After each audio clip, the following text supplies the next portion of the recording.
Sorcerer's Stone by J.K. Rowling. Chapter 2, The Vanishing Glass. And as always, if you enjoy my video, please give it a thumbs up.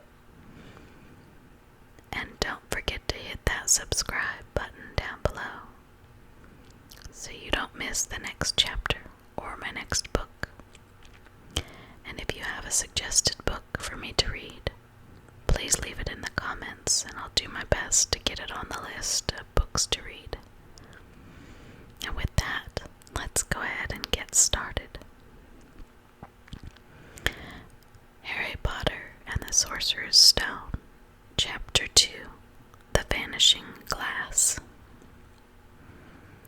Nearly 10 years had passed since the Dursleys had woken up to find their nephew on the front step, but Privet Drive had hardly changed at all.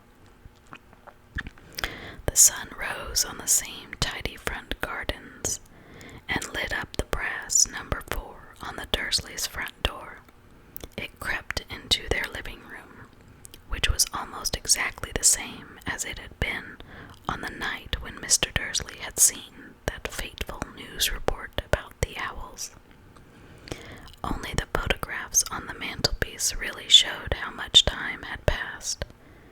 10 years ago, there had been lots of pictures of what looked like a large pink beach ball, wearing different colored bonnets. But Dudley Dursley was no longer a baby, and now the photographs showed a large blond boy riding his first bicycle on a carousel at the fair, playing a computer game with his father, being hugged and kissed by his mother.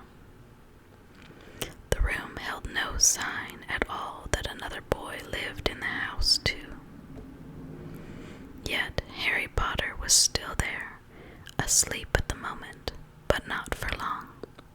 His Aunt Petunia was awake, and it was her shrill voice that made the first noise of the day. Up! Get up! Now! Harry woke with a start. His aunt rapped on the door again. Up! She screeched. Harry heard her walking toward the kitchen, and then the sound of the frying pan being put on the stove. He rolled onto his back and tried to remember the dream he had been having. It had been a good one. There had been a flying motorcycle in it. He had a funny feeling. Sorry about that, cars. There had been a flying motorcycle in it. He had a funny feeling he'd had that same dream before. His aunt was back outside the door. Are you up yet? She demanded. Nearly, said Harry. Well, get a move on. I want you to look after the bacon. And don't you dare let it burn. I want everything perfect on Dudley's birthday. Harry groaned. What did you say? His aunt snapped through the door. Nothing. Dudley's birthday. How could he have forgotten? Harry got slowly out of bed and started looking for socks. He found a pair under his bed and, after pulling a spider off one of them, put them on. Harry was used to spiders because the cupboard under the stairs was full of them, and that was where he slept. When he was dressed, he went down the hall into the kitchen. The table was almost hidden beneath all Dudley's birthday presents. It looked as though Dudley had gotten the new computer he wanted, not to mention the second television and the racing bike. Exactly why Dudley wanted a racing bike was a mystery to Harry, as Dudley was very fat and hated exercise. Unless, of course, it involved punching somebody.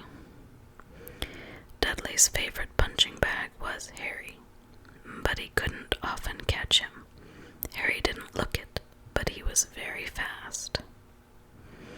Perhaps it had something to do with living in a dark cupboard, but Harry had always been small and skinny for his age. He looked even smaller and skinnier than he really was, because all he had to wear were old clothes of Dudley's, and Dudley was about 4 times bigger than he was. Harry had a thin face, knobby knees, black hair, and bright green eyes. He wore round glasses held together with a lot of Scotch tape because of all the times Dudley had punched him on the nose. The only thing Harry liked about his own appearance was a very thin scar on his forehead that was shaped like a bolt of lightning. He had had it as long as he could remember, and the first question he could ever remember asking his Aunt Petunia was how he had gotten it. "In the car crash when your parents died," she had said, "and don't ask questions." Don't ask questions. That was the first rule for a quiet life with the Dursleys. Uncle Vernon entered the kitchen as Harry was turning over the bacon. "Comb your hair," he barked, by way of a morning greeting. About once a week, Uncle Vernon looked over the top of his newspaper and shouted that Harry needed a haircut. Harry must have had more haircuts than the rest of the boys in his class put together, but it made no difference. His hair simply grew that way, all over the place. Harry was frying eggs by the time Dudley arrived in the kitchen with his mother. Dudley looked a lot like Uncle Vernon. He had a large pink face, not much neck, small watery blue eyes, and a thick blonde hair that lay smoothly on his thick fat head. Aunt Petunia often said that Dudley looked like a baby angel. Harry often said that Dudley looked like a pig in a wig. Harry put the plates of egg and bacon on the table, which was difficult as there wasn't much room. Dudley, meanwhile, was counting his presents. His face fell. 36, he said, looking up at his mother and father. "That's 2 less than last year. Darling, you haven't counted Auntie Marge's present. See, it's here under this big one from Mummy and Daddy." "All right, 37 then," said Dudley, going red in the face. Harry could see a huge Dudley tantrum coming on, began wolfing down his bacon as fast as possible in case Dudley turned the table over. Aunt Petunia obviously scented danger too, because she said quickly, "And we'll buy you another 2 presents while we're out today. How's that, Pumpkin? 2 more presents, is that all right?" Dudley thought for a moment. It looked like hard work. Finally he said slowly, "So I'll have 39 sweetums," said Aunt Petunia. "Oh," Dudley sat down heavily and grabbed the nearest parcel. "All right then." Uncle Vernon chuckled. "Little Tyke wants his money's worth, just like his father. Attaboy, Dudley." He ruffled Dudley's hair. At that moment the telephone rang and Aunt Petunia went to answer it while Harry and Uncle Vernon watched Dudley unwrap the racing bike. A video camera, a remote control airplane, 16 new computer games, and a VCR. He was ripping the paper of a gold wristwatch when Aunt Petunia came back from the telephone looking both angry and worried. "Bad news, Vernon," she said. "Mrs. Figg's broken her leg. She can't take him." She jerked her head in Harry's direction. Dudley's mouth fell open in horror, but Harry's heart gave a leap. Every year on Dudley's birthday, his parents took him and a friend out for the day.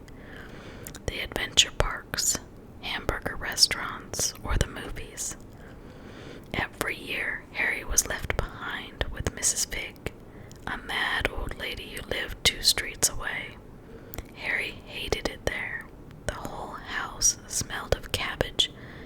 Mrs. Fig made him look at photographs of all the cats she'd ever owned. "Now what?" said Aunt Petunia, looking furiously at Harry as though he'd planned this. Harry knew he ought to feel sorry that Mrs. Fig had broken her leg, but it wasn't easy when he reminded himself it would be a whole year before he had to look at Tibbles, Snowy, Mr. Paws, and Tuffy again. "We could phone Marge," Uncle Vernon suggested. "Don't be silly, Vernon. She hates the boy." The Dursleys often spoke about Harry like this, as though he wasn't there, or rather, as though he was something very nasty that couldn't understand them, like a slug. "What about, what's her name, your friend, Yvonne?" "On vacation in Majorca," snapped Aunt Petunia. "You could just leave me here," Harry put in hopefully. He'd be able to watch what he wanted on television for a change and maybe even have a go on Dudley's computer. Aunt Petunia looked as though she'd just swallowed a lemon. "And come back and find the house in ruins," she snarled. "I won't blow up the house," said Harry, but they weren't listening. "I suppose we could take him to the zoo," said Aunt Petunia slowly, "and leave him in the car. That car's new. He's not sitting in it alone." Dudley began to cry loudly. In fact, he wasn't really crying. It had been years since he'd really cried. But he knew that if he screwed up his face and wailed, his mother would give him anything he wanted. "Dinky Duddydums, don't cry. Mummy won't let him spoil your special day," she cried, flinging her arms around him. "I don't want him to come," Dudley yelled between huge pretend sobs. "He always spoils everything." He shot Harry a nasty grin through the gap in his mother's arms. Just then the doorbell rang. "Oh, good Lord, they're here," said Aunt Petunia frantically, and a moment later, Dudley's best friend, Pierce Polkiss, walked in with his mother.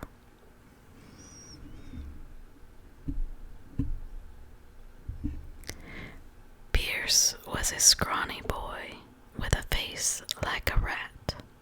He was usually the one who held people's arms behind their backs while Dudley hid them. Dudley stopped pretending to cry at once. Half an hour later, Harry, who couldn't believe his luck, was sitting in the back of the Dursleys' car with the Pierce and Dudley, on the way to the zoo for the first time in his life. His aunt and uncle hadn't been able to think of anything else to do with him. But before they'd left, Uncle Vernon had taken Harry aside.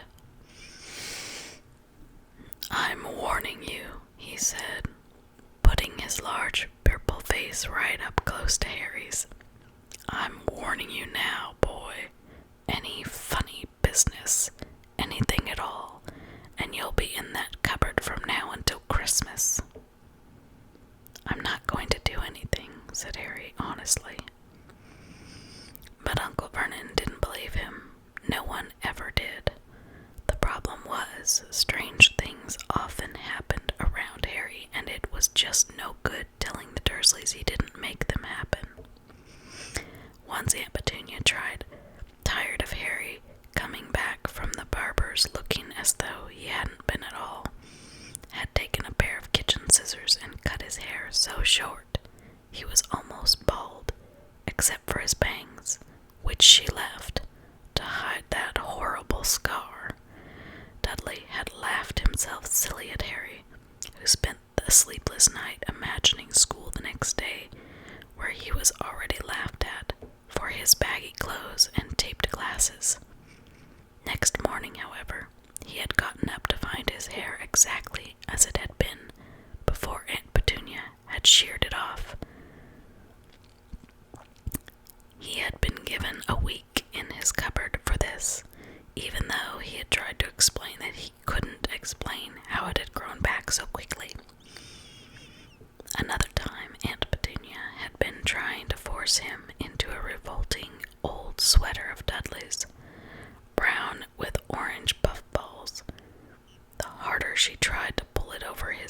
the smaller it seemed to become, until finally it might have fitted a hand puppet, but certainly wouldn't fit Harry. Aunt Petunia had decided it must have shrunk in the wash, and, to his great relief, Harry wasn't punished. On the other hand, he'd gotten into terrible trouble for being found on the roof of the school kitchens. Dudley's gang had been chasing him as usual when, as much to Harry's surprise as anyone else's, there he was sitting on the chimney. The Dursleys had received a very angry letter from Harry's headmistress, telling them Harry had been climbing school buildings. But all he tried to do, as he shouted at Uncle Vernon through the locked door of his cupboard, was jump behind the big trash cans outside the kitchen doors. Harry supposed that the wind must have caught him in mid-jump. But today, nothing was going to go wrong. It was even worth being with Dudley and Pierce to be spending the day somewhere that wasn't school, his cupboard, or Mrs. Figg's cabbage-smelling living room.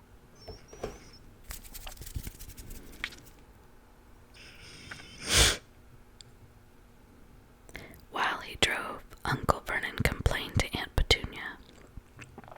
He liked to complain about things. People at work, Harry, the council, Harry, the bank, and Harry were just a few of his favorite subjects. This morning it was motorcycles. "Roaring along like maniacs, the young hoodlums," he said, as a motorcycle overtook them. "I had a dream about a motorcycle," said Harry, remembering suddenly. "It was flying." Uncle Vernon nearly crashed into the car in front. He turned right around in his seat and yelled at Harry, his face like a gigantic beet with a mustache. "Motorcycles don't fly." Dudley and Pierce snickered. "I know they don't," said Harry. "It was only a dream." But he wished he hadn't said anything. If there was one thing the Dursleys hated even more than him asking questions, it was his talking about anything acting in a way it shouldn't, no matter if it was in a dream or even a cartoon. They seemed to think he might get dangerous ideas.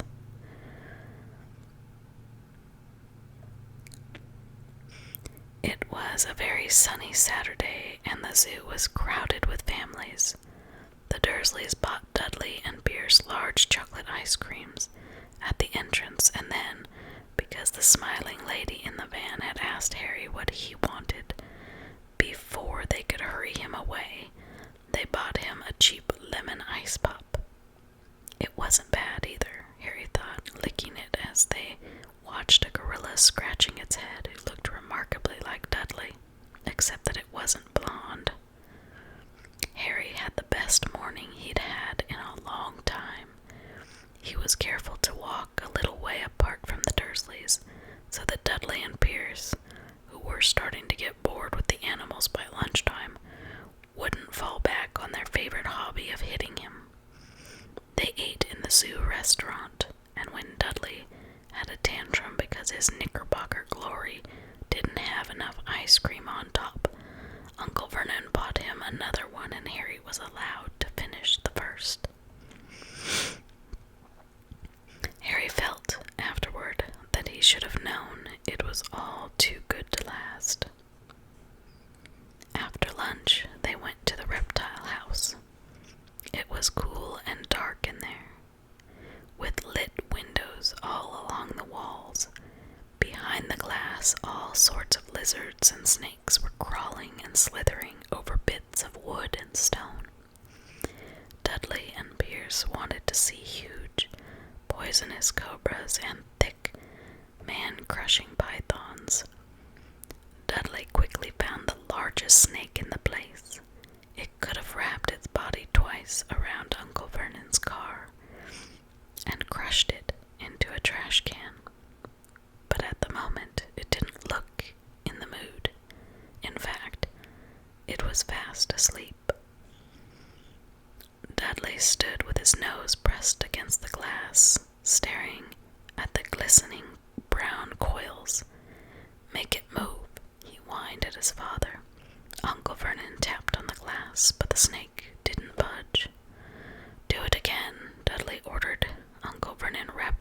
glass smartly with his knuckles, but the snake just snoozed on. "This is boring," Dudley moaned. He shuffled away. Harry moved in front of the tank and looked intently at the snake. He wouldn't have been surprised if it had died of boredom itself. No company except stupid people drumming their fingers on the glass, trying to disturb it all day long. It was worse than having a cupboard as a bedroom, where the only visitor was Aunt Petunia, hammering on the door to wake you up. At least he got to visit the rest of the house. The snake suddenly opened its beady eyes. Slowly, very slowly, it raised its head until its eyes were on a level with Harry's. It winked. Harry stared. Then he looked quickly around to see if anyone was watching. They weren't. He looked back at the snake and winked, too. The snake jerked his head toward Uncle Vernon and Dudley, then raised its eyes to the ceiling. It gave Harry a look that said quite plainly, "I get that all the time." "I know," Harry murmured through the glass, though he wasn't sure the snake could hear him. It must be really annoying.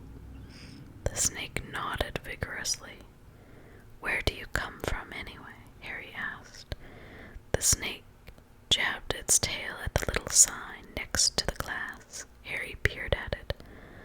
"Boa constrictor, Brazil. Was it nice there?" The boa constrictor jabbed its tail at the sign again, and Harry read on. "This specimen was bred in the zoo." "Oh, I see. So you've never been to Brazil?" As the snake shook its head, a deafening shout behind Harry made both of them jump. "Dudley, Mr. Dursley, come and look at the snake. You won't believe what it's doing." Dudley came waddling toward them as fast as he could. "Out of the way, you," he said, punching Harry in the ribs. Caught by surprise, Harry fell hard on the concrete floor. What came next happened so fast, no one saw how it happened.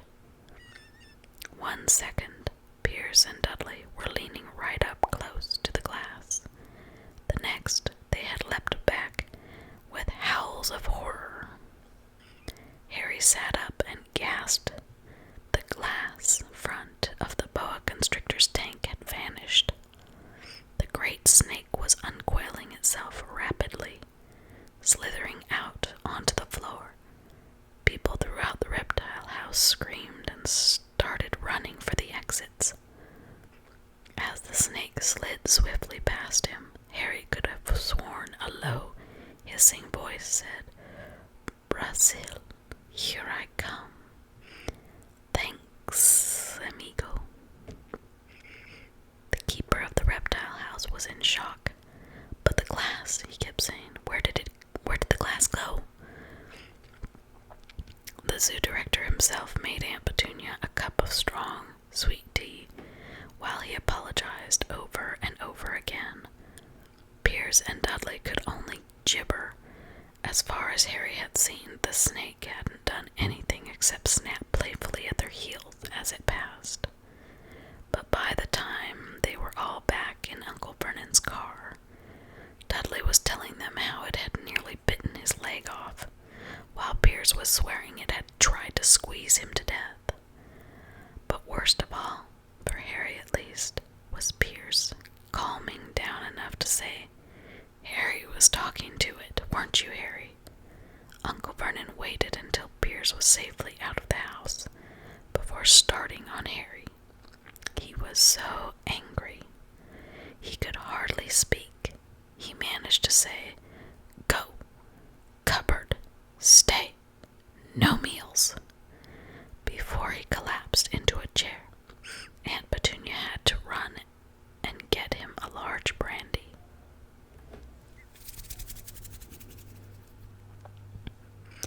Harry lay in his dark cupboard much later, wishing he had a watch. He didn't know what time Dursleys were asleep yet. Until they were, he couldn't risk sneaking to the kitchen for some food. He lived with the Dursleys almost 10 years. 10 miserable years, as long as he could remember, ever since he'd been a baby and his parents had died in that car crash. He couldn't remember being in the car when his parents had died. Sometimes when he strained his memory during long hours in his cupboard, he came up with a strange vision, a blinding flash of green light, and a burning pain on his forehead. This, he supposed, was the crash, though he couldn't imagine where all the green light came from. He couldn't remember his parents at all. His aunt and uncle never spoke about them, and of course he was forbidden to ask questions. There were no photographs of them in the house. When he had been younger, Harry had dreamed and dreamed of some unknown relation coming to take him away, but it had never happened. The Dursleys were his only family, yet sometimes he thought, or maybe hoped, that strangers in the street seemed to know him. Very strange strangers they were, too. A tiny man in a violet top hat had bowed to him once while out shopping with Aunt Petunia and Dudley. After asking Harry furiously if he knew the man, Aunt Petunia had rushed them out of the shop without buying anything. A wild-looking old woman dressed all in green had waved merrily at him once on a bus. A bald man in a very long purple coat had actually shaken his hand in the street the other day and then walked away without a word. The weirdest thing about all these people was the way they seemed to vanish the second Harry tried to get a closer look. At school, Harry had no one. Everybody knew that Dudley's gang hated that odd Harry Potter in his baggy old clothes and broken glasses, and nobody liked to disagree with Dudley's gang. And that concludes Chapter 2, The Vanishing Glass. Please remember to hit that thumbs up button and the subscribe button so you don't miss the next chapter or my next book. I hope you've enjoyed this story, and we'll catch you next time.